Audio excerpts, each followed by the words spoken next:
والشمس والقمر بحسبان والنجم والشجر يسجدان وفضل زمانا على زمان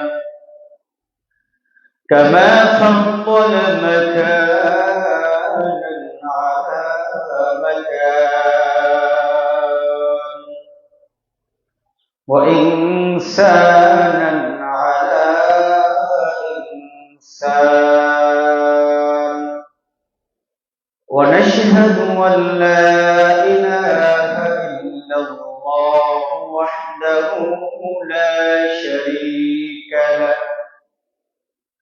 لا شريك له ولا شبه له ولا شبيه له ولا وقت له ولا زمان له ولا أول له ولا آخر له ولا ضد له ولا ند له أرسله بالحق بشيرا ونذيرا وداعيا إلى الله بإذنه وسراجا قمرا منيرا أما بعد فأعوذ بالله من الشيطان الرجيم بسم الله الرحمن الرحيم ربنا وابعث فيهم رسولا منهم يتلو عليهم آياتك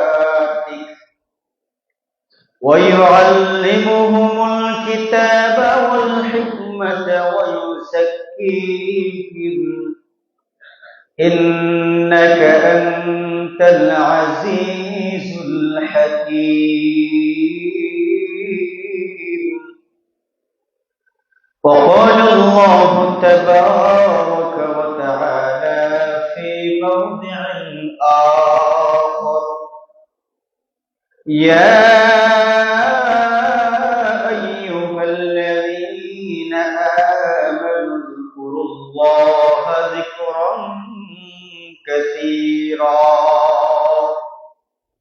وسبحوه بكرة وأصيلا وقال النبي صلى الله عليه وسلم مثل الذي يذكر ربه ومثل الذي لا يذكر ربه مثل الحي والميت أو كما قال عليه الصلاة والسلام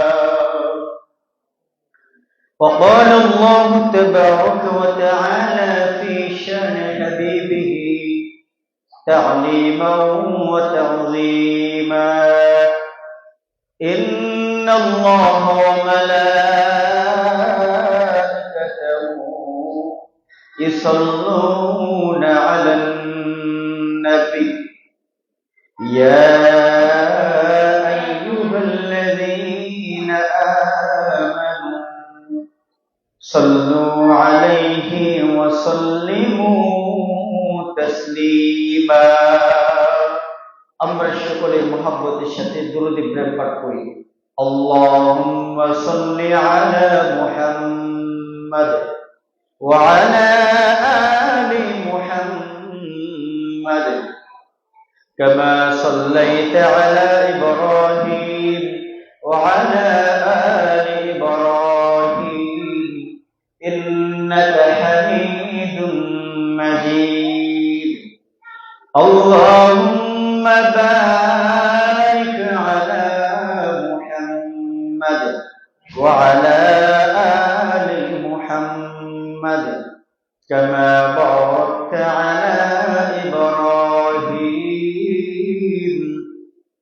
وعلى آل إبراهيم إنك حميد مجيد.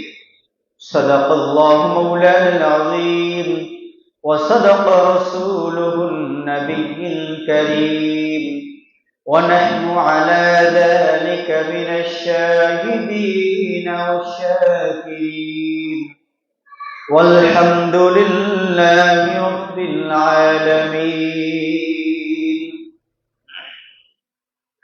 আলহামদুলিল্লাহ, আল্লাহ তাবারক ওয়া তাআলার দরবারে লাখ শুকর গুজার করি যে মহান আল্লাহ সুবহানাহু ওয়া তাআলা আমাদের সকলকে যাচাই বাছাই করে ভালোবেসে পছন্দ করে আজকে পবিত্র দিন, পবিত্র জুমার দিন, পবিত্র জুমার 2 রাকাত ফরজ নামাজ আদায় করার লক্ষ্যে আসমানের নিচে জমির উপরে সর্বশ্রেষ্ঠ জায়গা, সর্বোত্তম জায়গা, সর্বোৎকৃষ্ট জায়গা আল্লাহ সুবহানাহু ওয়া তাআলার মনোনীত ঘর মসজিদের মধ্যে আসার বসে সুযোগ করে দিয়েছেন। তার পাশাপাশি পবিত্র কোরআন ও হাদিস থেকে কিছু আলোচনা করার এবং শোনার তৌফিক দান করতেছেন। সেই লক্ষ্যে আমরা সকলে জোরে সুরে সুচ্চ কণ্ঠে কালিমাত শুকর আদায় করি আলহামদুলিল্লাহ। বন্ধুগণ আমার, আমি আপনাদের সম্মুখে পবিত্র কালামুল্লাহ শরীফ থেকে যে আয়াতখানা তেলাওয়াত করেছি, বিশ্ব নবীর অসংখ্য হাদিস খানা থেকে একটি হাদিস তেলাওয়াত করেছি। এই আয়াত ও হাদিসের প্রেক্ষাপটে মুখতাসার সংক্ষিপ্ত কিছু আলোচনা করব। মা তৌফিক ইল্লা বিল্লাহ। মুহতারাম হাজিরিন, আমি আপনাদের সম্মুখে যে আয়াত ও হাদিস তেলাওয়াত করেছি, এই আয়াত ও হাদিস দ্বারা আল্লাহ রাব্বুল আলামিন বিশ্বনবী এই কথাই বলতে চেয়েছেন যে আমাদের অন্তরে যে পরিশুদ্ধি, তাজকিয়া, অন্তরের পরিশুদ্ধি কিভাবে হবে। প্রতিটা মানুষের রোগ থাকে, অসুস্থ ছাড়া কোনো মানুষ নাই। কেউ বলতে পারবে না আমি অসুস্থ না, অসুস্থ হয় নাই। ফেরাউন সে বলেছিল 1000 বছর পর্যন্ত তার কোনো অসুস্থ হয় নাই, জ্বরও পর্যন্ত হয় নাই, ঠান্ডা পর্যন্ত হয় নাই। এই জন্য সে নিজেকে আল্লাহ বলে দাবি করছিল, নাউযুবিল্লাহ, খোদা বলে দাবি করছিল। কিন্তু মানব জাতি আমরা কেউ বলতে পারবো না যে আমরা অসুস্থ ছাড়া কোনো না কোনো কম বা বেশি কি রোগে আমরা আছি, ঠিক কিনা বলেন? এই জন্য বন্ধু, প্রতিটা মানুষই শারীরিকভাবে অসুস্থ যেরকম ভাবে, তদ্রুপ ভাবে আধ্যাত্মিক হৃদয়ের মধ্যে, অন্তরের মধ্যে, রূহের মধ্যেও তার রোগ আছে। অন্তরে যে রোগ ব্যাধি রয়েছে, এই রোগ ব্যাধিকে পরিত্রাণ করতে গেলে, বিশুদ্ধ করতে গেলে, পরিশুদ্ধ করতে হলে এটারও চিকিৎসা দরকার। আল্লাহ রাব্বুল আলামিন কোরআনের মধ্যে, বিশ্বনবী হাদিসের মধ্যেও জানিয়ে দিয়েছেন, বান্দার যেরকম ভাবে শরীরে অসুস্থ হলে, বাহ্যিক অসুস্থ হলে যেরকম ডাক্তারের কাছে প্রয়োজন হয়, ওষুধ খেতে হয়, চিকিৎসা করতে হয়, তদ্রুপ ভাবে যে অন্তরে যদি রোগ হয়, হৃদয়ে যদি রোগ হয়, আত্মায় যদি রোগ হয়, কলবের মধ্যে যদি রোগ হয়, কলবের মধ্যে যদি রোগ হয়, সেই রোগটাকে, ব্যাধিকে সারাইতে হলে তারও চিকিৎসা করতে হবে। এটাই কে বলে তাজকিয়াতুন নফস, নফসের পরিশুদ্ধি, আত্মার পরিশুদ্ধি, অন্তরের পরিশুদ্ধি। বন্ধুগণ আমার, দেখেন বন্ধু, আল্লাহ রাব্বুল আলামিন হযরত আদম আলাইহিস সালাম থেকে নিয়ে আমাদের নবী পর্যন্ত অসংখ্য নবী রাসূল প্রেরণ করেছেন, প্রায় 6 লক্ষাধিক নবী রাসূল প্রেরণ করেছেন। তদ্রুপ ভাবে আমাদের নবী, বিশ্ব নবী,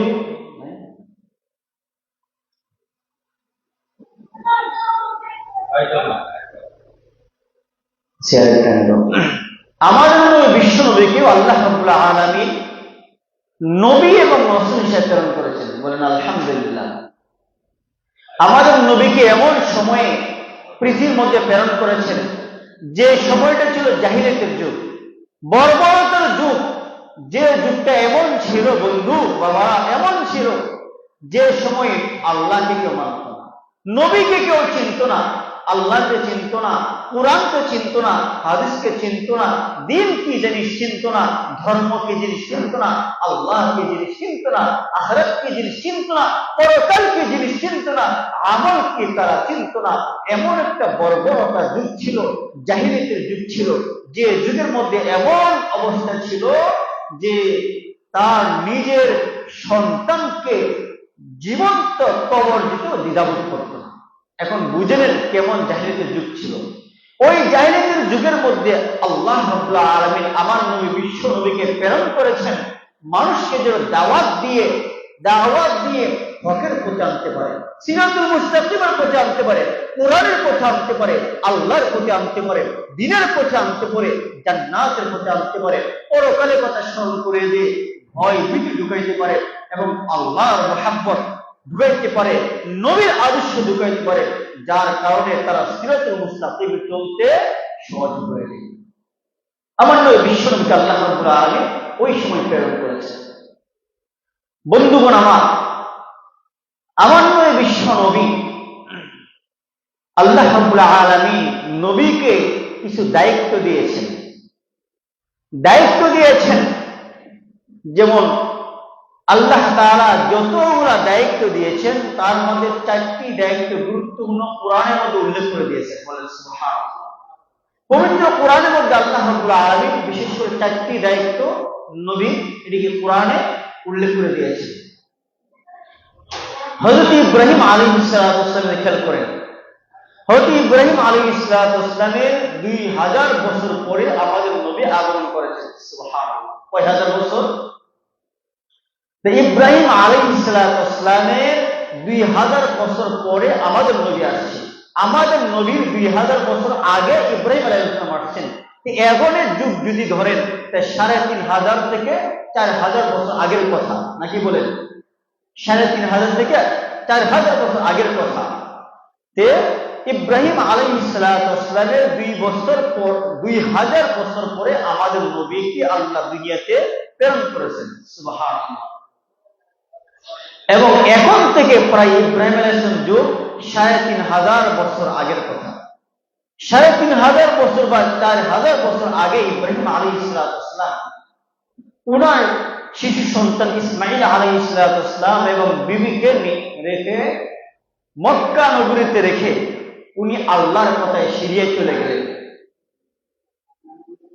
বন্ধুগণ আমার, হযরত ইব্রাহিম আলাইহিস সালাম এখন থেকে ইব্রাহিম আলাইহিস সালামের যুগ হলো 3500 বছর থেকে 4000 বছর দূরত্ব। 3500 বছর আগে ইব্রাহিম আলাইহিস সালাম উনার ছোট্ট সন্তান, যে সন্তানকে তিনি আল্লাহ তাআলার কাছে বারবার দোয়া করে ওই বৃদ্ধ বয়সে আল্লাহর কাছে পেয়েছেন, যে আল্লাহ রাব্বুল আলামিন ইসমাঈল আলাইহিস সালামের জন্য আল্লাহ রাব্বুল আলামিন সুসংবাদ দিয়েছেন, ফাবাশশারনাহু বিগুলামিন হালিম।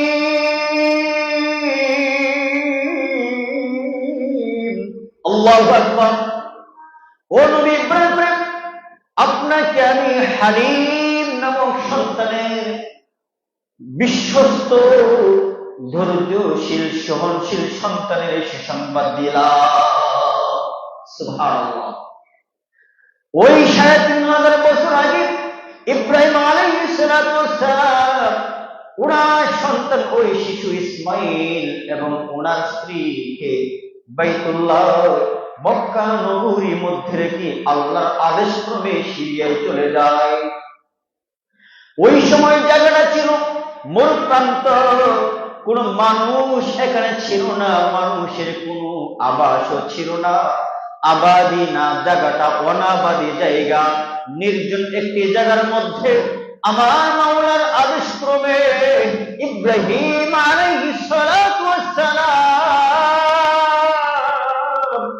শিশু ইসমাঈলকে এবং তার স্ত্রীকে রেখে সিরিয়ায় চলে গেলেন।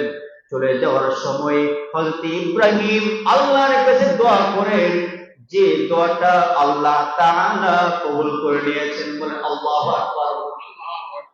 ওই দোয়াটা, যে দোয়াটা ইব্রাহিম করেছিলেন ওই সময়, ওই দোয়াটা মহান আল্লাহ রাব্বুল আলামিন পবিত্র কালামুল্লাহ শরীফে সূরাতুল বাকারার 129 নম্বর আয়াতের মধ্যে উল্লেখ করে দিয়েছেন। আল্লাহু আকবার।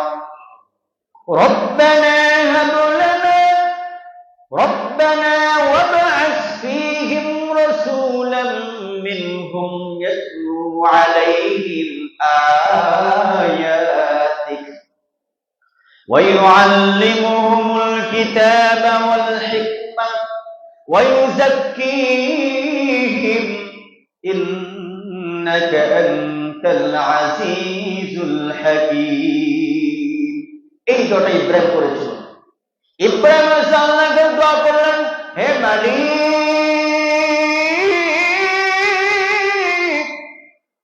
আমার ছোট সন্তান শিশু ইসমাইলকে, আমার স্ত্রীকে এই মক্কা নগরী মূল প্রান্তরে আমি রেখে গেলাম, নির্জন জায়গার মধ্যে, দেখার মতো কেউ নাই, অনাবাদী স্থানের মধ্যে যাচ্ছি। মাওলা, আপনার কাছে দোয়া করি, হে মালিক, আপনার কাছে আমি দোয়া করি, আপনি আমার এই ছোট্ট সন্তান পুত্র তথা ইসমাইলের বংশ থেকে এমন একজন নবী পালন করেন। আমার সন্তান, আমার এই পুত্র শিশু ইসমাইলের বংশধর থেকে এমন একজন নবী প্রেরণ করেন, যে নবী তাদের মাঝে আপনার আয়াতগুলো তেলাওয়াত করে শোনাবে। আল্লাহু আকবার। শুধু তাই নয়, ওয়ায়ুআল্লিমুহুমুল কিতাব, এবং আপনার আয়াতের তালিম দিবে, শিক্ষা দিবে, এবং হিকমতের শিক্ষা দিবে, প্রজ্ঞা সুন্নতের শিক্ষা দিবে। শুধু তাই নয়, ওয়ায়ুযাক্কিহিম, এবং তাদের আত্মার পরিশুদ্ধি করবে, এমন একজন নবী আপনি প্রেরণ করে। সুবহানাল্লাহ।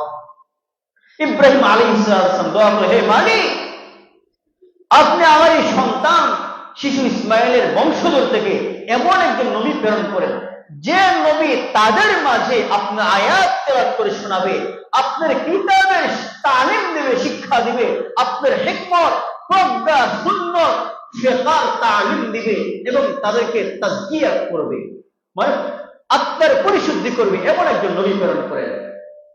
বন্ধুগণ আমার, তাফসীরের মধ্যে পাওয়া যায় ইব্রাহিম আলাইহিস সালাম 2000 বছর আগে দোয়া করেছিলেন নবী প্রেরণ করার জন্য।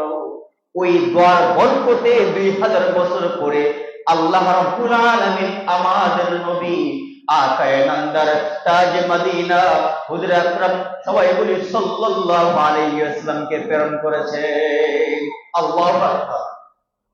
যার কারণে নবী বিশ্ব নবী বলেন, আনা মুজাবু ইব্রাহিম, আমি যে পৃথিবীর মধ্যে আগমন হয়েছি আমার জাতির পিতা, আমার পিতা ইব্রাহিমের দোয়ার বরকতে। সুবহানাল্লাহ।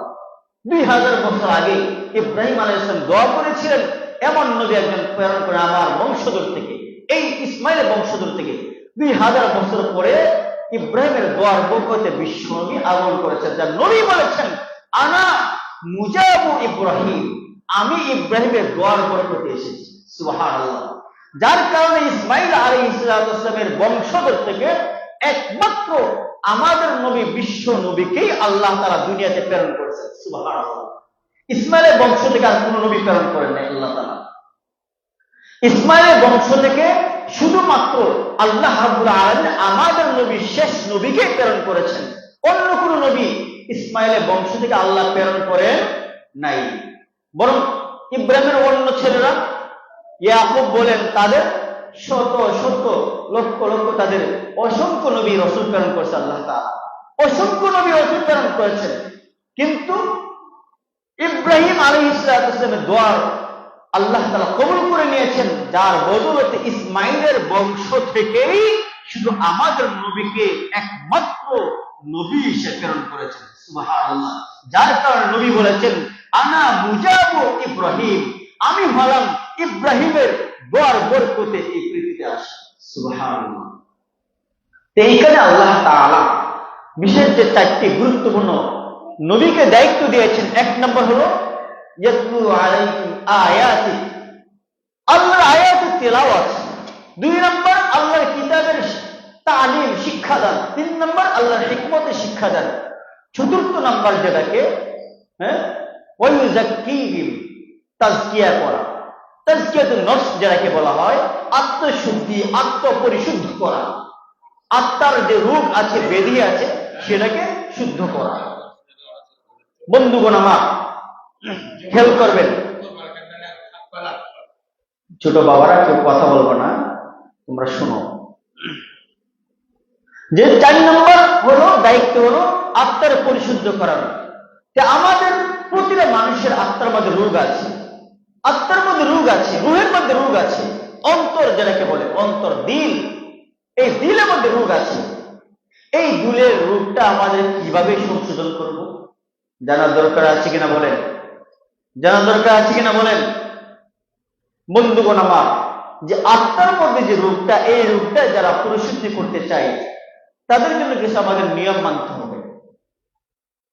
যে ব্যক্তি নিজেকে আল্লাহওয়ালা বানাতে চায়, খেয়াল করবেন কথা, যে ব্যক্তি নিজেকে আল্লাহওয়ালা বানাতে চায়, যে ব্যক্তি নিজেকে মুত্তাকি বানাইতে চায়, যে ব্যক্তি নিজেকে আমলওয়ালা বানাইতে চায়, যে ব্যক্তি নিজেকে ঈমানদার বানাইতে চায়, যে ব্যক্তি নিজেকে জান্নাতি বানাইতে চায়, যে ব্যক্তি কোন আল্লাহওয়ালার সান্নিধ্যে মুরিদ হয়, সালেক হয়, সালেক হয়, তাজকিয়া করতে চাই তথা তাজকিয়াতুন নফস, আত্মার পরিশুদ্ধি করতে চাই, দিলের পরিশুদ্ধি করতে চাই, কলিজার পরিশুদ্ধি করতে চাই, অন্তরের পরিশুদ্ধি করতে চাই, অন্তরের রোগ ব্যাধিকে মুছে পরিশুদ্ধ করতে চাই, পরিশুদ্ধ করতে, এই সমস্ত ব্যক্তিরা যারা তারা ইসলামের যে ইমানের শাখা প্রশাখা আছে, নবীর ভাষায় ৭৭টা ইমানের শাখা আছে, ৭৭টা ইমানের শাখা যারা অন্তরে ঢুকাইতে চায়, ইসলামের পথে চলতে চায়,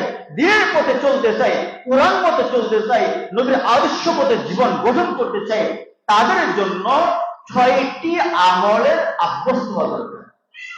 তারা যদি 6টি আমলে আভ্যস্ত হতে পারে, 6টি আমল নিজের জীবনের মধ্যে বাস্তবায়ন করতে পারে, ইনশাআল্লাহ, আল্লাহর কসম দিয়ে বলি, ইনশাআল্লাহ, আল্লাহর কসম দিয়ে বলি, এই সমস্ত ব্যক্তিদের আত্মা পরিশুদ্ধ হবে, তাজকিয়াতুন নফস হবে, তারা আল্লাহওয়ালা বনে যাবে। বলেন আল্লাহু আকবার।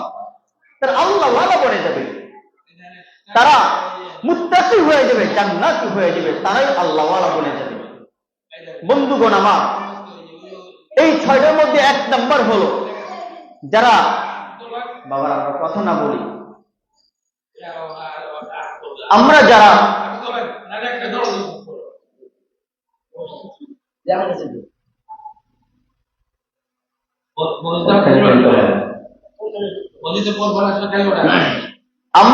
নিজেকে আল্লাহওয়ালা বানাতে চাই, খেয়াল করেন কথা,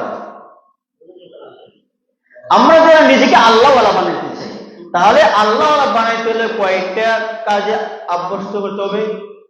6টি। কয়টি বলেন? 6টি কাজে। 6টি কাজে অভ্যস্ত হলেই আল্লাহওয়ালা বনে যাওয়া যায়। সুবহানাল্লাহ। 1 নম্বর কিয়ামুল লাইল, তাহাজ্জুদের নামাজ পড়া। কেউ কথা না বলি, ছোট ভাই বন্ধুরা, বাবারা, 1 নম্বর কিয়ামুল লাইল, তাহাজ্জুদের নামাজ পড়া। এখন আমি আপনাদেরকে যদি বলি তাহাজ্জুদের নামাজ পড়বেন, আল্লাহওয়ালা বনে যাবেন, আল্লাহওয়ালা বনে যাবেন, জান্নাতি বনে যাবেন, মুত্তাকি হয়ে যাবেন, পরহেজগারি হয়ে যাবেন, একজন আল্লাহর আশিক হয়ে যাবেন যদি তাহাজ্জুদের নামাজ পড়েন, কিয়ামুল লাইল করেন। আপনারা বলেন, হুজুর আমরা তো বাকি নামাজগুলাই পড়তে পারি না, আমরা কিয়ামুল লাইল কিভাবে করব? শেষ রাত্রে আমরা তাহাজ্জুদ নামাজ কেমনে করব? আমরা তো হুজুর চাই যে কোনোভাবে মরিয়া যাই, চাই কিনা এরকম বলেন? অনেকে চাই কোনোভাবে মরে যাব। আমি এই বাবারা, যুবক ভাই বন্ধুরা, আপনাদের পা নিচে আমরা হাত রেখে বলবো, কোনোভাবে মরার দরকার নাই, কোনোভাবে মরার দরকার নাই। চেষ্টা করেন, কোনোভাবে বাঁচার চেষ্টা করেন। যদি কোনোভাবে বাঁচার চেষ্টা করেন, বাঁচেন, তাহলে হয়তো বা আপেল আমলা কমলা খাইতে পারবেন। আল্লাহ না করুক, যদি কোনোভাবে মরে যান, তাহলে কবরে আল্লাহর নবী ফেরেশতাদের ইরানি খাইতে খাইতে কবরে থাকতে পারবেন না। এই জন্য কোনোভাবে মরার থেকে কোনোভাবে বাঁচার চেষ্টা করেন, সত্য হন, নিজের তাজকে নফস হন, অন্তরকে পরিশুদ্ধ করেন, কোরআন তেলাওয়াত করেন, নবীর আদর্শ মতো জীবন গড়েন, কোরআন মতো জীবন করেন। জীবন গড়ে মরার আগে আপনি মরা সঞ্চয় করে মরেন। কোনোভাবে মরার দরকার নাই, তাহলে আর থাকতে পারবেন না, তাহলে থাকতে পারবেন না। কোনোভাবে বাঁচার চেষ্টা করেন। তাহলে এই যে বাঁচার কিভাবে চেষ্টা করবেন, কিয়ামুল লাইল আপনি যদি শেষ রাতে উঠতে না পারেন, বাবারা খেয়াল করেন, শেষ রাতে উঠতে পারেন না, আপনি রাতের শুরু অংশে 2 রাকাত 4 রাকাত 6 রাকাত 8 রাকাত নামাজ তাহাজ্জুদের নিয়তে পড়ে শুয়ে পড়েন, অথবা রাতের অর্ধাংশে 2 রাকাত 4 রাকাত 6 রাকাত 8 রাকাত তাহাজ্জুদ নামাজ পড়ে শুয়ে পড়েন, অথবা শেষ রজনীতে উঠে 2 রাকাত 4 রাকাত 6 রাকাত 8 রাকাত তাহাজ্জুদ নামাজ পড়ে আপনি শুয়ে পড়েন। আল্লাহর কসম দিয়ে বলি বন্ধু, আল্লাহর কসম দিয়ে বলি, যারা এই আমলটা করে ঘুমাবে, আল্লাহ রাব্বুল আলামিন তার কলবের মধ্যে এমন একটা অসাধারণ শক্তি দিবে, এমন একটি ইমানের পাওয়ার দিবে, এমন একটি ইমানের শক্তি পাওয়ার দিবে, সে আল্লাহ ওয়ালা বনে যাবে। সুবহানাল্লাহ, সে আল্লাহ ওয়ালা বনে যাবে, সে মুত্তাকি হয়ে যাবে, পরহেজগার হয়ে যাবে, আল্লাহ ওয়ালা বনে যাবে। শর্ত কিয়ামুল লাইল করা। হ্যাঁ, আপনি পারতেছেন না, শেষ রাতে উঠতে পারি না, আপনি ঘুমের আগে এশার নামাজের পরে 2 রাকাত 4 রাকাত তাহাজ্জুদের নামাজ নিয়তে পড়েন। এইটার বদৌলতে নবী বলেন, এইভাবে যদি কেউ পড়ে, এইটার বদৌলতেও আল্লাহ তাআলা তাহাজ্জুদের মর্যাদা দান করবেন। সুবহানাল্লাহ। আর যারা শেষ রাতে উঠবে, তারা নূরুন আলাম নূর, ওর তো কোনো কথাই না। কেউ যদি উঠতে না পারে, কেউ যদি আগুরতে 2 রাকাত 4 রাকাত তাহাজ্জুদের নামাজের নিয়তে পড়ে সে ঘুমিয়ে পড়ে, নবী বলেন ও কেউ আল্লাহ তাআলা রহমান, উনাকে কি দেবে, তাহাজ্জুদের সম্মান দান করবেন। সুবহানাল্লাহ। পড়তে রাজি আছেন কিনা বলেন? এই তাহাজ্জুদ নামাজ শুধু আমাদের জন্য না, নবী বলেন আলাইকুম বিকিয়ামিল লাইল ফাইন্নাহু দা'বুস সালিহিন ক্বাবলাকুম, আলাইকুম কিয়ামুল লাইল ফাইন্নাহু দা'বুস সালিহিন ক্বাবলাকুম। এই তাহাজ্জুদের নামাজ কিয়ামুল লাইলটা হযরত আদম আলাইহিস সালাম থেকে নিয়ে আজ পর্যন্ত যত নবী রাসূল এসেছে, যত আল্লাহর ওলি এসেছে, বুজুর্গ এসেছে, যত আল্লাহর হক্কানি উলামায়ে কেরাম এসেছে, যত ওলি আউলিয়া গিয়েছে, সকলেরই এটা প্রিয় আমল ছিল কিয়ামুল লাইল আমল, তাহাজ্জুদের নামাজ। সুবহানাল্লাহ। শুধু আমাদের জন্য না, নবী বলেন আলাইকুম বিকিয়ামিল লাইল ফাইন্নাহু দা'বুস সালিহিন ক্বাবলাকুম। আদম আলাইহিস সালাম থেকে নিয়ে আজ পর্যন্ত যত নবী রাসূল গেছে, যত নবী রাসূল অতিবাহিত হয়েছে, যত ওলি আউলিয়া বুজুর্গ গাউস কুতুব বলেন, নেককার বলেন গিয়েছে, তাদের সবচেয়ে প্রিয় আমল ছিল কিয়ামুল লাইল, তাহাজ্জুদের নামাজ। কিয়ামুল লাইল তাহাজ্জুদের নামাজ, এই নামাজ যদি কোনো বান্দা পড়ে, তো সে আল্লাহ ওলি হয়ে যায়, সে আল্লাহর আশিক হয়ে যায়, সে আল্লাহর অতি নৈকট্য লাভ অর্জন করে ফেলে। সুবহানাল্লাহ। নবী এই হাদিসের শেষে নবী বলেন, যে ব্যক্তি কিয়ামুল লাইল তাহাজ্জুদ নামাজ পড়বে, কুরবাতুন ইলা রাব্বিকুম, সে অতি আল্লাহর ঘনিষ্ঠ বন্ধু হিসেবে পরিণত হয়ে যায়। সুবহানাল্লাহ। দ্বিতীয় নাম্বার, যে তাহাজ্জুদ নামাজ পড়বে, কিয়ামুল লাইল করবে, রাসূল বলেন মুকাফফারাতুল লিসাইয়্যাত, তার যাকে যাকে সকল গুনাহগুলো আল্লাহ তাআলা মাফ করে দিবেন। সুবহানাল্লাহ।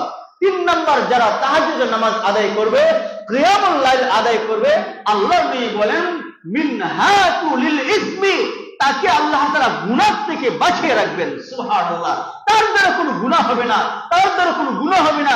যে ব্যক্তি কিয়ামুল লাইল করবে, তাহাজ্জুদের নামাজ আদায় করবে, তার দ্বারা কোনো গুনাহ হবে না। মিনহাতু লিল ইসমি, তার দ্বারা কোনো গুনাহ হবে না। গুনাহ হয়ে থাকলেও আল্লাহ তাআলা মাফ করে দিবেন, গুনাহ হওয়ার আশঙ্কা থাকলেও আল্লাহ তাআলা বাঁচিয়ে রাখবেন, তার দ্বারা যেন কোনো গুনাহ না হয়। কারণ কুরবাতুন ইলা রাব্বিকুম, যারা তাহাজ্জুদের নামাজ পড়বে, তারা আল্লাহর অতি ঘনিষ্ঠ বন্ধু হিসেবে পরিচিত হয়ে যায়। সুবহানাল্লাহ। তাহাজ্জুদের ফজিলত কেমন দেখছেন?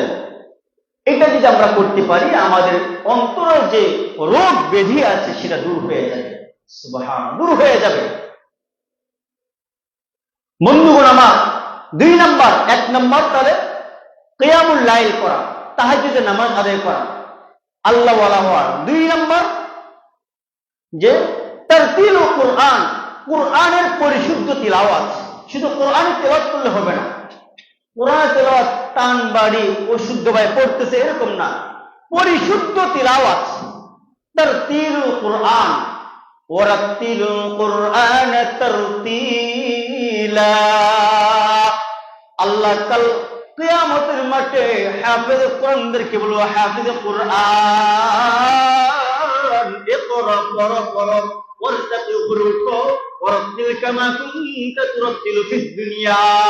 যেভাবে তুমি দুনিয়ার মধ্যে তারতিলের সাথে মদ গুণা ঠিক করে, লম্বা বাড়ি ঠিক করে, সুন্দরভাবে মধুর কণ্ঠে পড়েছিলে, এইভাবে তুমি কোরআন পড়ো, এক একটা আয়াত পড়ো, এক একটা জান্নাতের তালা, জান্নাতের স্তর অতিক্রম করো।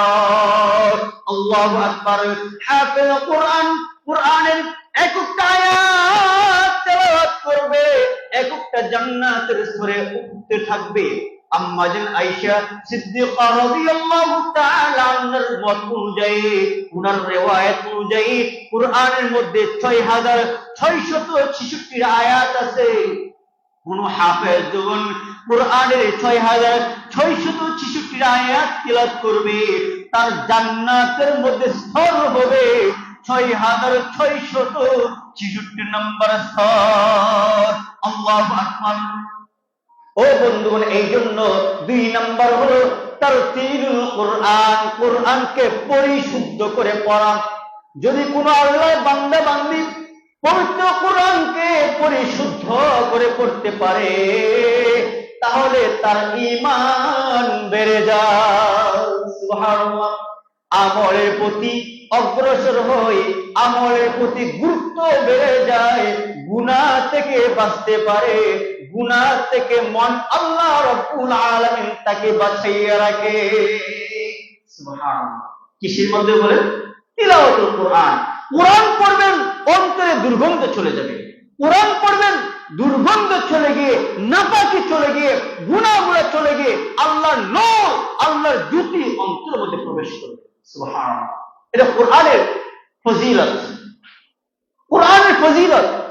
বন্ধুগণ আমার, তাহলে 2 নম্বর হলো আত্মশুদ্ধি করা, যে তারতিল কোরআন, শরীর শুদ্ধভাবে কোরআন পড়া। এখন বন্ধুগণ, অনেক বাবারা বলবেন আমি তো কোরআন পারি না। কোরআন পারি না, কোরআন পড়ার চেষ্টা করেন, অবশ্যই পারবেন ইনশাআল্লাহ। আর যদি পারি না বলে বসে থাকলাম, জীবনে কোরআন পড়া যাবে? শিক্ষা হবে? শিক্ষা হবে না। যারা পারি না শিক্ষার জন্য অবশ্যই চেষ্টা করবো ইনশাআল্লাহ। 3 নম্বর জিকির, জিকির করা। যে জিকির কেমন? এই জিকিরের দ্বারা আপনাদের কলিজা, অন্তর পরিশুদ্ধ হয়, তরু তাজা হয়, ইমানে নূর চমকা, চেহারার মধ্যে নূর চমকা, কলিজার মধ্যে আপনার কি আসবে? নূর আসবে জিকিরের মাধ্যমে, জিকিরের মাধ্যমে। এটাই ওয়ায়ুযাক্কিহিম, তাদেরকে পরিশুদ্ধ করা। দেখেন আল্লাহ তাআলা কোরআনে বলেন, ইয়া আইয়ুহাল্লাযীনা আমানু যকুরুল্লাহা যিকরান কাসীরা। আল্লাহ তাআলা এই আয়াতের মধ্যে কত সুন্দর করে ডাক দেন, ইয়া আইয়ুহাল্লাযীনা আমানু, হে ঈমানদারগণ। আল্লাহ তাআলা এখানে কোনো কাফেরদেরকে ডাক দেয় নাই, ইহুদিদেরকে ডাক দেয় নাই, নাসারাদেরকে ডাক দেয় নাই, হিন্দুদেরকে ডাক দেয় নাই। কোন ইহুদি, নাসারা, হিন্দু, বৌদ্ধ, খ্রিস্টান, বেঈমান, মুশরিক কাউকে ডাক দেয় নাই। মন আল্লাহ ভালোবেসে, মুহাব্বত করে উনার প্রিয় বান্দাদেরকে, মুমিনদেরকে ডাক দিয়েছেন, ইয়া আইয়ুহাল্লাযীনা আমানু, হে ঈমানদারগণ, উযকুরুল্লাহা যিকরান কাসীরা, তোমরা অধিক পরিমাণে আল্লাহর জিকির করো। আল্লাহু আকবার। জিকির করব কার? আওয়াজ বলেন কার? আল্লাহর। কার জিকির করব? ইয়া আইয়ুহাল্লাযীনা আমানু যিকুরুল্লাহ যিকরান কাসীরা। আল্লাহ বলেন, হে ঈমানদারগণ, তোমরা অধিক পরিমাণে তোমাদের পালন কর্তার জিকির করো। জিকিরটা কেমনে করবে? ওয়াসাব্বিহুহু বুকরাতাও ওয়া আসীলা। আল্লাহু আকবার। আল্লাহ বলেন তোমরা সকাল সন্ধ্যা আল্লাহ তাআলার জিকির করো, আল্লাহ তাআলার পবিত্রতা ঘোষণা করো। লা ইলাহা ইল্লাল্লাহ, লা ইল্লাল্লাহ, লা ইলাহা ইল্লাল্লাহ, লা ইলাহা ইল্লাল্লাহ। নাই কোনো মাবুদ আল্লাহ ছাড়া, নাই কোনো খালিক আল্লাহ ছাড়া। লা ইলাহা, জুড়ে জুড়ে, লা ইলাহা ইল্লাল্লাহ, লা ইল্লাল্লাহ। আস্তাগফিরুল্লাহ, আস্তাগফিরুল্লাহ, আলহামদুলিল্লাহ, আলহামদুলিল্লাহ, আল্লাহ আল্লাহ। এইভাবে যদি কেউ জিকির করে, এইভাবে যদি কেউ জিকির করে, আমার নবী বলে এই জিকির করার দ্বারা সে হলো জীবিত, আর যে জিকির করলো না সে হলো মৃত মানুষের মতো মনে করবেন।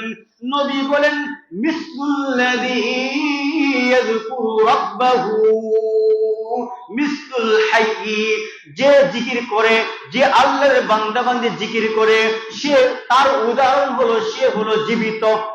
সুবহানাল্লাহ। ওয়া মিসলুল্লাযী লা ইয়াযকুরু রাব্বাহু, আর যে ব্যক্তি আল্লাহর জিকির করে না, আল্লাহ স্মরণ করে না, মিসলুল হাইয়্যি, তার উদাহরণ হলো সে হলো মৃত। কারণ আমরা বলি আমরা মৃত হব না, জীবিত থাকবো। বলেন জীবিত থাকলে কি বলা লাগবে? আল্লাহর স্মরণ করতে হবে, জিকির করতে হবে। জিকির করলে জিকিরের উদাহরণ দিয়েছেন, উপমা দিয়েছেন আল্লাহ তাআলা, সে জীবিত ব্যক্তির মতন। যারা জিকির করবে না তাদের উদাহরণ মৃত ব্যক্তির মতন। জিকির করলে কলবের শান্তি আসে, জিকির করলে কলব তরতাজা হয়, জিকির করলে কলবের প্রশান্তি আসে, ভালো লাগে, পেরেশানি মুক্ত হয়, পেরেশানি লাগে না, চিন্তা মুক্ত জীবন হয়, পেরেশানি মুক্ত জীবন হয়, অভাব মুক্ত জীবন হয়, আল্লাহর ভালোবাসা ঢুকে আল্লাহর মহব্বত পয়দা হয়, আল্লাহর আধ্যাত্মিক একটা লাইন তৈরি হয়ে যায়, আল্লাহর সাথে সরাসরি বান্দার সাথে একটা সম্পর্ক তৈরি হয়ে যায় জিকিরের মাধ্যমে। যখন আপনি উঠবেন জিকির করেন, বসে আছেন জিকির করেন, কষ্ট লাগার কথা না, হাঁটতেছেন জবান দিয়ে জিকির করেন, কষ্ট লাগার কথা না, শুয়ে আছেন ঘুম ধরে না, জিকির করেন আল্লাহ আল্লাহ। দেখবেন আপনার জবান দিয়ে জিকির করার দ্বারা আপনাকে আল্লাহ তাআলা অসাধু একটা শক্তি দিয়ে দিবেন, ঈমানে একটা শক্তি দিয়ে দিবেন, যে শক্তির কেউ খুঁজে পাবে না, যে শক্তির কোনো আমল দ্বারা পাবেন না, যে শক্তির দ্বারা আপনি সরাসরি আল্লাহর সাথে সম্পর্ক তৈরি হয়ে যাবে। সুবহানাল্লাহ।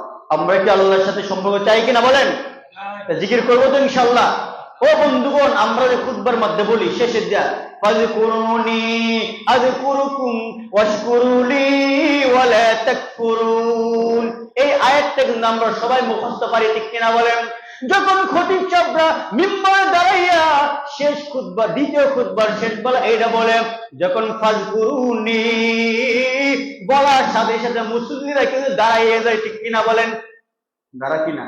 আপনার দাঁড়ান না মনে, আপনার ভালো মনে দাঁড়ান না, কিন্তু বন্ধুরা দেখবেন খেয়াল করে দাঁড়াইয়া যাও। কিন্তু এই আয়াত দ্বারা আল্লাহ কি বলে এটা তো বুঝে না, এইটা তো বুঝে না। মহান আল্লাহ রাব্বুল আলামিন পবিত্র কালামুল্লাহ শরীফের সূরাতুল বাকারার 152 নম্বর আয়াতে আল্লাহ বলেন ফাযকুরুনি, তোমরা আমার স্মরণ করো, আমার জিকির করো। ফাযকুরুনি, তোমরা আমার জিকির করো, আমার স্মরণ করো। আযকুরুকুম, আমি তোমাদের জিকির করব। আল্লাহু আকবার। যারা আল্লাহর জিকির করবে, আল্লাহর নামের জিকির করবে, আল্লাহর নামের স্মরণ করবে, আল্লাহর নামের জিকির বারবার করবে, আমাদের জিকির করবেন কে? চিল্লা বলেন কে? আল্লাহ বলেন আযকুরুকুম, আমিও তোমাদের নামের জিকির করতে থাকবো। আল্লাহু আকবার। এই জন্য আল্লাহ বলেন ফাযকুরুনি, তোমরা আমি আল্লাহর জিকির করো, আমি আল্লাহর নামের স্মরণ করো, তাহলে আযকুরুকুম, আমি আল্লাহ তোমাদের নামের জিকির করা শুরু করে দিব। সুবহানাল্লাহ। ওয়াশকুরুলি, আমি আল্লাহর তোমরা শুকরিয়া শুকরিয়া আদায় করো, কৃতজ্ঞতা করো। আমি আল্লাহ তাআলা যে নিয়ামত তোমাদেরকে দিয়েছি, দান করেছি, সেই নিয়ামতের শুকরিয়া আদায় করো ও কৃতজ্ঞ হয়ো না, কৃতজ্ঞতা জ্ঞাপন করো। ওয়ালা তাকফুরুন, তোমরা কখনো পশ্চিমকালেও আমি আল্লাহর সাথে অংশীদার কুফরি করো না। কে বলেছেন? কিন্তু এই খুতবার শেষ খুতবার যখন শেষ আয়াত এটা আমরা বলি, তখন দেখবেন মুসলিম সবাই দাঁড়ানোর ব্যস্ত থাকে, তাই কিনা বলেন? বলছে আল্লাহ কত সুন্দর কথা বলছে, হ্যাঁ, ফাযকুরুনি আযকুরকুম, তোমরা আমার নামে জিকির করো, আমি তোমাদের নামে জিকির করবো। সুবহানাল্লাহ। ওয়াশকুরুলি, তোমরা আমার কৃতজ্ঞতা করো, আমার কৃতজ্ঞতা প্রকাশ করো। ওয়ালা তাকফুরুন, তোমরা আমার সাথে কুফরি করো না, অংশীদার বানাইবো না। কত সুন্দর আয়াত না? অন্যত্র আল্লাহ বলেন ওয়াহবুদুল্লাহ ওয়ালা তুশরিকু বিহি শাইআ, তোমরা আমি আল্লাহর সাথে কাউকে অংশীদার বানাইও না। ইবাদত করতেছো একমাত্র আল্লাহ দেখতেছেন, ইবাদত করতেছো একমাত্র আল্লাহকে রাজি খুশি করার জন্য করতেছো, ইবাদত করতেছো একমাত্র আল্লাহকে পাওয়ার জন্য করতেছো। ও বান্দারে, আমরা যখন ইবাদত করি তখন আমাদের মনে কিন্তু আল্লাহর কথা থাকে না, ঠিক কিনা বলেন? নাউযুবিল্লাহ। অনেকে ইবাদত করে মানুষকে দেখানোর জন্য, লোককে খুশি করার জন্য, এলাকার মানুষকে খুশি করার জন্য, বউকে খুশি করার জন্য, সন্তানকে খুশি করার জন্য আমাকে নামাজি বলবে, আমাকে আল্লাহওয়ালা বলবে, আমাকে মুত্তাকি বলবে, আমাকে একজন হুজুর বলবে, নামাজি বলবে, মুসল্লি বলবে, এই ভেবে আমরা নামাজ পড়ি, ঠিক কিনা বলেন? অনেকেই কিন্তু এরকম আছে। ও বন্ধুরা, যারাই করেন এগুলা, তওবা করেন, তওবা করেন, তওবা করেন। আপনার পায়ের নিচে আমার হাত, তওবা করেন যারা এগুলা করেন। যদি ইবাদত করতে আছেন, কার জন্য করবো চিল্লায় বলেন? কার জন্য করবো চিল্লায় বলেন? ইবাদত করলে দেখেন কে? ইবাদত করলে দেখেন কে? ইবাদত করার দ্বারা পাবো কারে? আল্লাহকে রাজি খুশি করে ইবাদত করেন, আল্লাহকে দেখাই ইবাদত করেন। আল্লাহকে দেখাইতে গেলে কাউকে শোনাইতে হবে না, মানুষকে দেখাইতে হবে না, মানুষের সামনে বলতে হবে না, আমার সাক্ষাৎ করতে হবে না। আমি নামাজ পড়তে যাচ্ছি, এই ভাই কোথায় যাও? নামাজ পড়তে যাচ্ছি। এই ভাই তুমি কি করো? আমি জুমার নামাজ পড়তেছি। এই ভাই তুমি কি করো? আমি দান করতেছি। এই ভাই তুমি কি করো? আমি হজ করতে যাচ্ছি। এই ভাই তুমি কি করো? আমি তওবা করতেছি। দেখো আমি কত দানবীর, আমি কত হজওয়ালা, আমি হজ করি, প্রতি বছর উমরা করি, কয়েকবার বছরে আমি উমরা করি। এরকম লোক আছে কিনা বলেন? দেখবেন ওরা মুখের মধ্যে বলে, শুধু মুখের মধ্যে বলে, কাজে কিন্তু মানুষকে দেখানো। এই সমস্ত লোক কোনোদিন আল্লাহর কাছে কিছু পাইবে না, ঠিক কিনা বলেন? এই জন্য কম হোক বেশি হোক যাই আমল করি, কার জন্য করব চিল্লে বলেন? কার জন্য করব আবার চিল্লে বলেন? আল্লাহ তাআলা যদি রাজি খুশি করেন তো মেয়ে বাবি রাজি তো কিয়া করেগা কাজী। আমার মাওলা যদি রাজি হইয়া যায়, কোন বান্দারে দেখানোর দ্বারা কোন ফায়দা হবে বলেন? কোন বান্দা আমাকে ভালো যেন কোন ফায়দা হবে বলেন? কোনো লাভ হবে না, কোনো ফায়দা হবে না। আমার মাওলা সৃষ্টি করেছেন, আমার মাওলা এই পৃথিবীর মধ্যে দিয়েছেন, উপর এই আমার মাওলা আমাদেরকে রিজিক দান করতেছেন, আমার মাওলা সুস্থ রেখে ইবাদত করার তৌফিক দিতেছেন। আমার মাওলা তো রাজি, কিয়া করেগা দুনিয়ার মানুষ বাজি, ঠিক কিনা? এই জন্য বন্ধু, আল্লাহকে রাজি খুশি করার জন্য সকল ইবাদত করতে হবে। পারবো তো ইনশাআল্লাহ? যেটা বলতেছিলাম 3 নাম্বার বলছিলাম জিকিরের কথা। এই জন্য জিকির কার জন্য করব বলেন? একমাত্র আল্লাহর জন্য করব। এই যে 3টা আমলের কথা বললাম, এই জন্য 3টা আমল যে বললাম, এই 3টা আমল কিন্তু বন্ধু এইটি হল অঙ্গ প্রত্যঙ্গ দ্বারা। খেয়াল করেন, শেষ করে দিচ্ছি, খেয়াল করে ঠান্ডা কমায় দিন।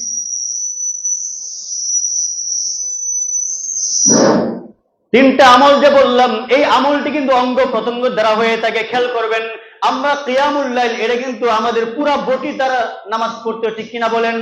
2 নাম্বার তিলাওয়াতুল কোরআনের কথা বললাম, এটাও কিন্তু জবান দ্বারা প্রয়োজন, ঠিক কিনা বলেন? 3 নাম্বার জিকিরের কথা বললাম, এইটাও কিন্তু জবান দ্বারা প্রয়োজন, ঠিক কিনা বলেন? এই 3টা আমল হলো বান্দাদের অঙ্গ প্রত্যঙ্গ দ্বারা করতে হয়, আর বাকি 3টা আমল হলো অন্তরের ভিতরে প্রয়োজন, অন্তরের ভিতরে থাকতে হবে, দিলের মধ্যে থাকতে হবে, কলিজার মধ্যে থাকতে হবে। এই তিনটা আমল যদি কলিজার মধ্যে থাকে, আল্লাহর কসমকে বলি আমরা ওই যে বান্দার অন্তরের ভিতরে তিনটা আমল থাকবে, মিলে 6টা আমল থাকবে, আল্লাহর কসমকে বলি তারা আল্লাহ ওয়ালা বনে যাবে। আল্লাহু আকবার। ওই অন্তরের ভিতরে তিনটা আমলের প্রথম নম্বর আমল তথা 4 নম্বর আমল হলো তাবাদ্দুল। নাম কি বলেন মোহসেন? তাবাদ্দুল। নাম কি বলেন? তাবাদ্দুল। তাবাদ্দুল বলা হয় যে নিজেকে দুনিয়ার যাবতীয় সমস্ত কিছু ছিন্ন করে একমাত্র আল্লাহর মুহাব্বত ভালোবাসা অন্তরের মধ্যে ঢুকাইয়া ফেলানো, এর নাম তাবাদ্দুল। 4 নম্বর তাবাদ্দুল বলা হয় যে অন্তরের মধ্যে সমস্ত কিছুকে ছিন্ন করে একমাত্র আল্লাহর মুহাব্বত, আল্লাহর ভালোবাসা, আল্লাহর সাথে সম্পর্ক যুক্ত করে নেওয়া, এটাকে তাবাদ্দুল বলা হয়। একমাত্র আমাকে খাওয়াবেন কে? আল্লাহ। আমার মন আল্লাহকে ডাকছে। দেখেন, এমন ভাবে তৈরি করে নেওয়া, আমার মন আল্লাহকে ডাকছে, আমার মন একমাত্র আল্লাহকে ডাকছে, খুঁড়াকে যাচ্ছে, আমার এই জিহ্বা একমাত্র আল্লাহর নাম বলবে, আমার ইচ্ছা সব আল্লাহকে ডাকবে, আমার ভাবনা সব আল্লাহকে ডাকছে, আমার চাওয়া পাওয়া সব আল্লাহর কাছে থাকতে হবে। এরকম যদি আমাদের অন্তরের মধ্যে ঢুকে যায়, ইনশাআল্লাহ এটা অন্তরের মধ্যে ঢুকে যায়, তা আল্লাহর ওয়ালি বনে যাবো ইনশাআল্লাহ। পারবো তো ইনশাআল্লাহ? 4 নম্বর কি বললাম? তাবাদ্দুল, যে সবকিছু ছিন্ন করে একমাত্র আল্লাহর মুহাব্বত ভালোবাসা অন্তরে কি ঢুকানো। 5 নম্বর হলো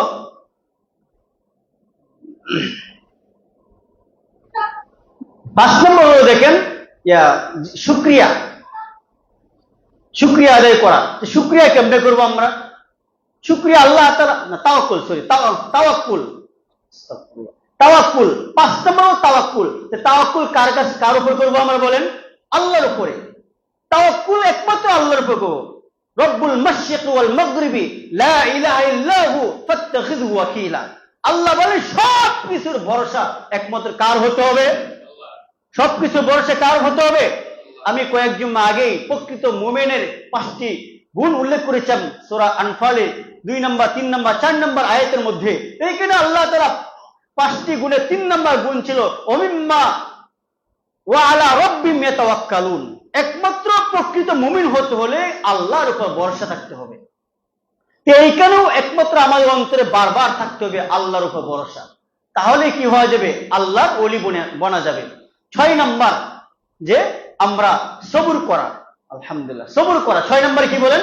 সবুর করা। 5 নম্বর তাওয়াক্কুল করা। 4 নম্বর হলো তাবাদ্দুল করা। 5 নম্বর কি? তাওয়াক্কুল করা। 6 নম্বর কি বলেন?